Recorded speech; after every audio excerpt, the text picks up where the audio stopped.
天牧师陪你读圣经。今仔是10月12，咱要看一段圣经，记载伫哥林多前书11章27节到34节。所以，无论什么人，若无用合宜的态度食主的饼、啉主的杯，是得罪主的身体甲血。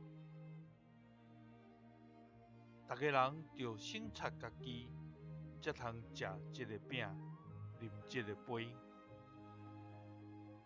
恁食这个饼、啉这个杯，若无确实明白主的身躯的意义，食这个饼、啉这个杯，是家己惹审判。因为安尼，恁伫中间有真侪人软弱、破病，也有人治到死。咱若先省察家己，就袂治到受审判。不过，咱受主审判的时，是得受管教，互咱免治到甲世间同受定罪。所以，我的兄弟姊妹，恁自接食主的晚餐的时，就互相听候。若有人邀，就伫厝内先食，才免恁自会颠倒受上帝审判。其他的代志，我去到恁遐的时才处理。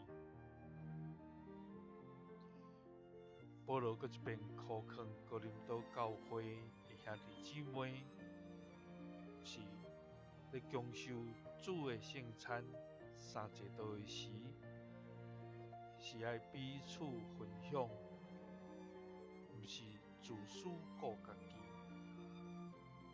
因为咱若无用彼此分享的心来相甲啉食的时，就是咧啉食家己的罪，直到咱会伫遐受管教甲审判。求主帮助咱，互咱甲别人彼此分享的心，也顾虑到其他的人的需要，会通彼此相听，来互相款待。愿主赐咱快乐